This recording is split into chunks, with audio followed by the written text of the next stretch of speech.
जिसमें दोस्तों आज हम केमिस्ट्री का क्वेश्चन पेपर डिस्कस करने वाले हैं। ये क्वेश्चन पेपर 2024 सत्र में वीर बहादुर पूर्वांचल विश्वविद्यालय में आयोजित हुआ है।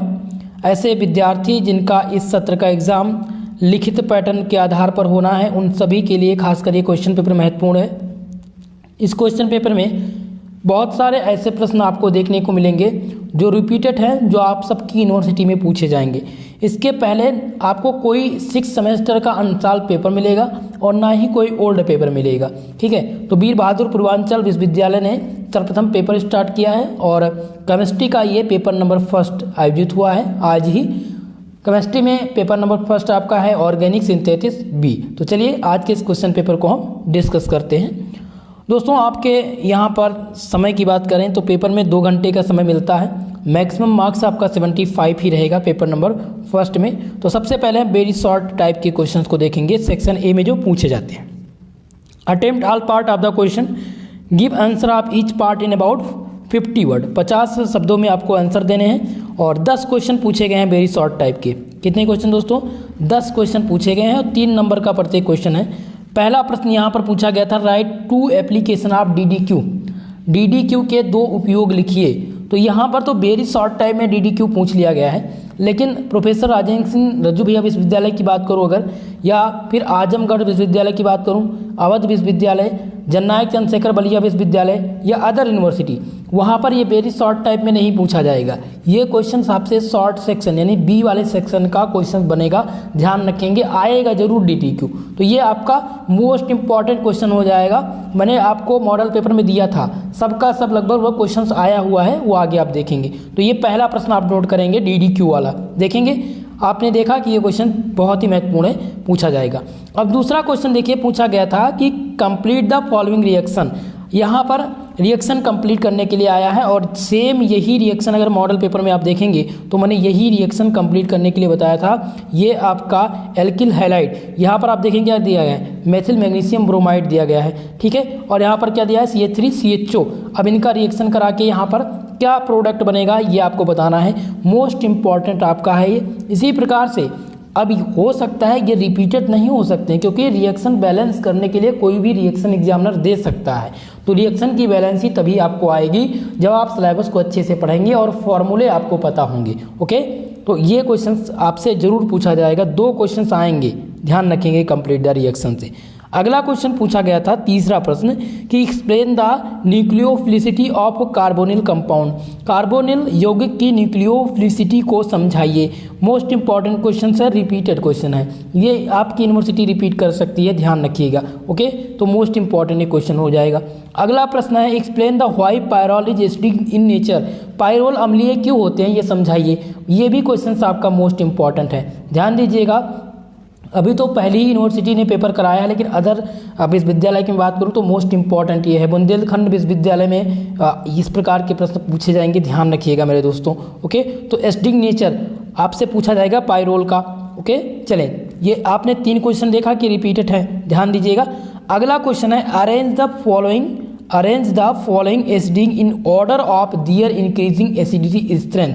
यहाँ पर दिया गया है कि इनको एसिडिक यानी कि following acidic in order of their increasing, इनकी एसिडिटी के इंक्रीजिंग क्रम में आपको इनको व्यवस्थित करना है। तो इस प्रकार का एक प्रश्न आएगा, हो सकता है ये रिपीट हो जाए, तो आप इसको ध्यान रखिएगा कि इंक्रीजिंग ऑर्डर में कैसे व्यवस्थित किए जाते हैं, एक बार इसको देख लीजिएगा। फिलहाल मैं इसका सॉल्व पेपर में आपको डालूंगा, जो आप देख सकते हैं। एक पेज जिन्होंने क्वेश्चंस भेजा था, लगभग 4 क्वेश्चन नहीं हैं वेरी शॉर्ट प्रकार के, वो मैं आपको PDF में संलग्न कर दूंगा और इस पर टिक कर दूंगा, वो आपको समझ में आ जाएगा। चलिए question number 8, right a short note on isoprene rule. Isoprene नियम पर संक्षिप्त टिप्पणी लिखिए। देखिए आइसोप्रीन मैंने आप लोग को बताया था कि पूछा जाएगा, आप देख सकते हैं यहाँ पर, बिल्कुल आप देख सकते हैं कि आइसोप्रीन का टॉपिक पूछा गया है। तो मोस्ट इंपॉर्टेंट है आइसोप्रीन रूल दोस्तों, ये आप ट्रिपल स्टार से मेंशन कर लीजिएगा, आएगा जरूर। ओके, चलिए अगला क्वेश्चन है question number 9, write a short note on the transesterification पर एक संक्षिप्त टिप्पणी लिखिए। मोस्ट इंपॉर्टेंट है ये 9वां प्रश्न, इसलिए क्योंकि मैंने सेक्शन बी में इस क्वेश्चन को संलग्न किया था, लेकिन यहाँ पर आपसे पूछ लिया गया वेरी शॉर्ट वाले में सेक्शन ए में। तो मोस्ट इंपॉर्टेंट तो है ये ट्रांसएस्ट्रीफिकेशन का टॉपिक। ओके, अगला है question number 10, explain the acidity of alpha hydrogen of ethyl aceto acetate. Okay, तो एथाइल एसीटो एसीटेट के अल्फा हाइड्रोजन की अम्लता पर संक्षिप्त टिप्पणी लिखने के लिए पूछा गया था। अब ये रिपीटेड नहीं है, ध्यान रखिएगा, ये क्वेश्चन रिपीटेड नहीं है, लेकिन एथाइल एसीटो एसीटेट पर संक्षिप्त टिप्पणी लिखने के लिए पूछ सकता है। ओके, तो 10 प्रश्न पूछे गए थे, 10 में से लगभग 6 प्रश्न हैं जो रिपीट हो सकते हैं इस बार। इतनी चीज़ क्लियर है। चले अब हम सेक्शन बी, जो आपका सबसे प्रमुख सेक्शन होता है, सेक्शन बी में शॉर्ट आंसर टाइप के क्वेश्चन पूछे गए हैं और 200 शब्दों में इसका आंसर आपको करना है। 3 क्वेश्चन अटेम्प्ट करने हैं, केवल और केवल 3 क्वेश्चन अटेम्प्ट करने। 30 नंबर का ये सेक्शन है। पहला क्वेश्चन है एक्सप्लेन द फॉलोइंग। पहला प्रश्न दिया गया है कि Baeyer Villiger oxidation of ketones suggest the mechanism, ये पहला। दूसरा है मानिस रिडक्शन विथ मैकेनिज्म। ओके, यानी कि मानिक अभिक्रिया क्रिया विधि के साथ।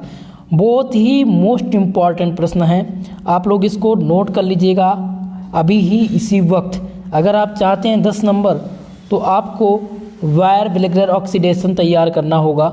हर बार का रिपीटेड ये प्रश्न है और यहाँ पर दिया गया है जो कि है मानिस रिएक्शन, मानिक अभिक्रिया बतानी है और क्रिया विधि यानी मैकेनिज्म के साथ। दोनों मोस्ट इंपॉर्टेंट क्वेश्चंस आपके हैं। चलिए आगे बढ़ते हैं, नेक्स्ट क्वेश्चन देखते हैं क्या पूछा गया है। अगला क्वेश्चन नंबर 3 है, जिसमें पूछा गया है कि give 2 application of following reagent SeO2। SeO2 के आपको क्या बताने हैं, इनके निम्न अभिकर्मक के दो उपयोग बताने हैं। पहला है SeO2 और दूसरा दिया गया PCC। तो इनके उपयोग आप तैयार कर लीजिएगा, रिपीट हो सकते हैं, मोस्ट इंपॉर्टेंट है। देखिए दोस्तों, जो 100% रिपीटेड है उनको मैं बता देता हूँ, टिक कर देता हूँ, लेकिन जो संदिग्ध हैं उनको मैं नहीं बताता हूँ यहाँ पर। इसलिए मैं ये बोलता हूँ कि आप इनको तैयार कर लीजिएगा। लेकिन आप सबको क्या चाहिए, वो प्रश्न चाहिए जो इस बार आपके एग्ज़ाम में आ जाए 100%। ठीक है, तो रिपीटेड प्रश्न में जरूर बताता हूँ। चलिए अगला क्वेश्चन चौथा नंबर है कि कंप्लीट द फॉलोइंग रिएक्शन। अब यहाँ पर रिएक्शन कंप्लीट करने के लिए पूछा गया है। दोस्तों, अब रिएक्शन की बैलेंसी में कोई फिक्स नहीं है कि कौन सा क्वेश्चन एग्जामिनर कंडक्ट करे। फिलहाल मैं आपको बता दूं, यहाँ पर आप स्क्रीनशॉट ले लेंगे, दूसरा और तीसरा और ये चौथा वाला, ये चारों रिएक्शंस बैलेंसी आप लोग एक बार ज़रूर देख लेंगे, मोस्ट इम्पॉर्टेंट है। कई बार एग्ज़ाम में रिपीट हुए हैं और इस बार हो सकते हैं रिपीट हो जाए। मैं 100% इस पर श्योर नहीं हूँ, क्योंकि एग्जामिनर कंडक्ट हमेशा सेम रिएक्शन नहीं करता है। ठीक है, चलिए अगला क्वेश्चन देख रहे हैं, नेम द अबव रिएक्शन। यहाँ पर आपको बताना है कि इनके आप नाम दीजिए, किन्हीं निम्न में से किन्हीं 3 अभिक्रिया को पूर्ण कीजिए। 3 अभिक्रिया दी गई है, उनको पूर्ण करना है, जैसा कि यहाँ पर अभिक्रिया 4 हैं और 3 को पूर्ण करना है। ठीक है, कंप्लीट करना है। चलिए 5वें प्रश्न की हम चर्चा करेंगे, जो मोस्ट इंपॉर्टेंट है और आपसे एग्जाम में पूछा जाएगा। 5वां है how will you distinguish the following. निम्न में कैसे विभेद करेंगे, विभेद आपको करना है। विभेद किस में करना है, पहला है एल्डिहाइड और कीटोन। एल्डिहाइड और कीटोन में विभेद कैसे करेंगे। 100% विभेद करने के लिए क्वेश्चंस आता है ऑर्गेनिक केमिस्ट्री में, फाइनल ईयर में तो ज़रूर आता है। ठीक है, तो ये पहला हो गया। दूसरा है एलिफेटिक एमाइन और एरोमेटिक एमाइन में। तीसरा है प्राइमरी एमीन और secondary amine. Most important aldehyde वाला है और प्राइमरी एमीन और सेकेंडरी एमीन, ये बहुत बार पूछा गया है दोस्तों। ये दोनों क्वेश्चंस आपके मोस्ट इंपॉर्टेंट, एल्डिहाइड और कीटोन में विभेद और प्राइमरी एमीन और सेकेंडरी एमीन में विभेद, ये आप जरूर तैयार कर लीजिएगा। ये 5वां प्रश्न आपका हो गया। क्वेश्चन नंबर 6 100% आल विश्वविद्यालय में रिपीटेड प्रश्न है दोस्तों, गारंटी के साथ। 6वां प्रश्न कह रहा है कि give the mechanism of the following reaction. In reaction के आपको क्रिया विधि देनी है। पहला रिएक्शन है एल्डाल संघनन अभिक्रिया, जिसे कहते हैं एल्डाल कंडेंसेशन। दूसरा है बेंजोइन कंडेंसेशन, यानी कि बेंजोइन संघनन अभिक्रिया। ये 2 अभिक्रिया ऐसी हैं जो इस बार 100% आपके एग्जाम में पूछी जानी है दोस्तों, मोस्ट इंपॉर्टेंट है। आप लोग कहीं पर नोट कर लीजिएगा, very very most important BBIP प्रश्न। ओके, चले अगला क्वेश्चन देखते हैं। नेक्स्ट क्वेश्चन क्या पूछा गया है, 7वां प्रश्न पूछा गया था कि explain the following reaction with mechanism. निम्न अभिक्रियाओं को क्रिया विधि सहित समझाइए। Esterification, Hofmann bromide reaction most important दोनों हैं, इसको भी 100% गारंटी है दोस्तों पूछा जाना। मॉडल पेपर में मैंने इन प्रश्नों को कंडक्ट किया था, हमने बेंजोल कंडेंसेशन और एल्डोल कंडेंसेशन ये दोनों कंडेंसेशन भी बताया था कि आएगा, पूछा भी गया है, एस्टरीफिकेशन भी दिया था, हाफमान ब्रोमाइड रिएक्शन भी बताया था। तो आप देख सकते हैं 7वें प्रश्न में पूछा गया है, जो कि मोस्ट इंपॉर्टेंट है आपके एग्जाम आने वाले एग्जाम के लिए। चलिए अगला क्वेश्चन है एक्सप्लेन द फॉलोइंग। यहाँ पर आपको निम्न को समझाना है। पहला है कि व्हाई पायरोल फ्यूरोन या thiophene are aromatic in nature. Question पूछा गया है कि पायरोल या फ्यूरान योम थियोफिन एरोमेटिक क्यों होते हैं। मोस्ट इंपॉर्टेंट ये क्वेश्चन है और एग्जाम में आने की 100% संभावना है। दूसरा है कि पायरोल में इलेक्ट्रोफिलिक विस्थापन अपक्रिया पर क्यों होती है।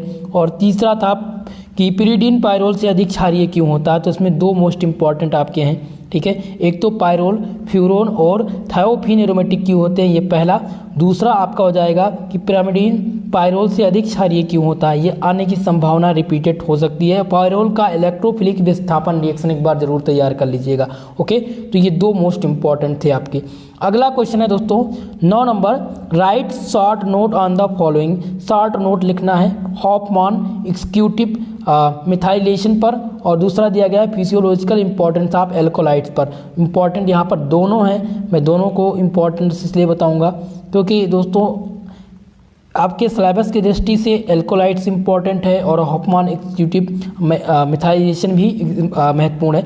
हॉफमान रिएक्शन वैसे अगर पूछा जाएगा तो ये नहीं आएगा, लेकिन फिजियोलॉजिकल इंपॉर्टेंस ऑफ एल्कोलाइट्स ये जरूर तैयार करिएगा। ये बी वाला प्रश्न आपका रिपीटेड है जो कि मोस्ट इंपॉर्टेंट है।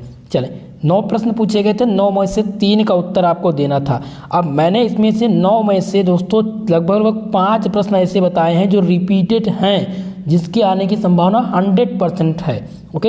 अब हम डिस्कस करते हैं सेक्शन सी वाले खंड सा, जिसमें लॉन्ग आंसर टाइप के प्रश्न पूछे जाते हैं और एक क्वेश्चन ही आपको यहाँ से हल करने हैं, 500 शब्दों में इसका उत्तर देना है दोस्तों। इसमें सेक्शन सी में आपके लगभग मैं 3 प्रश्न ऐसे आपको अभी बताने वाला हूँ, जो मैंने प्रश्न जब देखा था वो मुझे लगा कि ये आपके मॉडल पेपर से ही आया हुआ है, लेकिन ये 3 प्रश्न सभी विश्वविद्यालय में रिपीट होगा, ओके। तो पहला प्रश्न यहाँ पर है कि discuss the Fischer aldol synthesis in detail. Fischer aldol संश्लेषण विधि को विस्तार से समझाइए। ये आपका पहला क्वेश्चन हो जाएगा लॉन्ग टाइप का। और अगर दोस्तों ये लॉन्ग सेक्शन में नहीं आता है तो सेक्शन बी में 100% आने की संभावना है, इस बात को आप ध्यान रखेंगे। क्वेश्चन नंबर 11 है give any 4 synthetic application of diethyl malonate.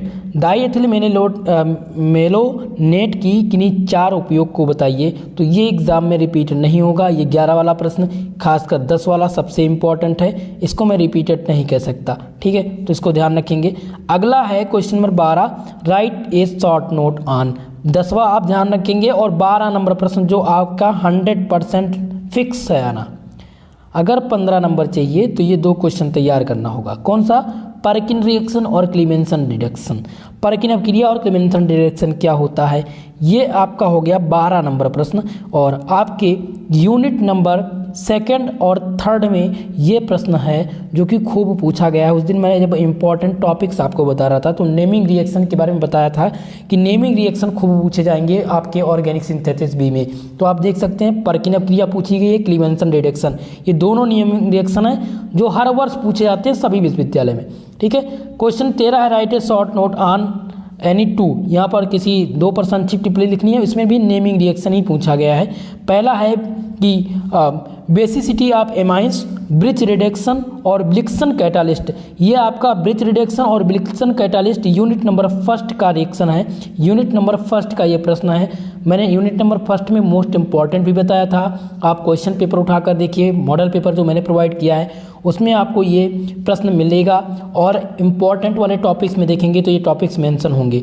2 आपका ब्रिज रिडक्शन और ब्लिक्सन कैटालिस्ट 100% दोस्तों तैयार करके जाइएगा, आपके एग्जाम में बहुत मदद करेंगे ये क्वेश्चंस, यही सेम पूछा जाएगा, ठीक है। तो इतने रिएक्शन हैं। अब लॉन्ग सेक्शन में अब मैं आपको बता दूं कि सेक्शन नंबर सी में 3 प्रश्न मैंने बताया था, 3 प्रश्न मैं आपको बताऊंगा जो रिपीटेड 100% आएंगे।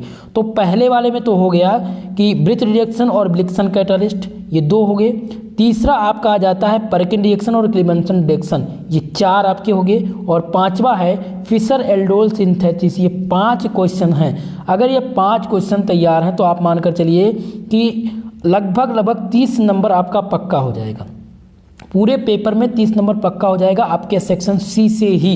बाकी सेक्शन बी और सेक्शन ए में मैंने कुछ प्रश्न आपको बता रखे हैं जो अगर आप ऐड करेंगे तो 75 मार्क्स आपका इसी क्वेश्चन पेपर से कंप्लीट हो जाएगा, अगर आपने वो सारे प्रश्न को तैयार कर लिया तो। ओके, तो अब लास्ट में आपको एक और चीज़ बताऊंगा, जितने भी नेमिंग रिएक्शन हैं उनको आप विशेषकर ध्यान रखेंगे और तैयार करके जरूर जाएंगे। इस पेपर में लगभग 8 से 9 क्वेश्चन हैं नेमिंग रिएक्शन के, उनको खास कर तैयार करिएगा, वो बहुत बार रिपीट होते हैं। और कल की क्लास में मैं सॉल्व पेपर लेकर के आऊँगा नेमिंग रिएक्शन और जो रिपीटेड क्वेश्चन हैं जो आप सबको बहुत ही हेल्प करेंगे। और इस क्वेश्चन पेपर को पूर्णतः आप लोग सॉल्व करना स्टार्ट कर दीजिएगा। इसका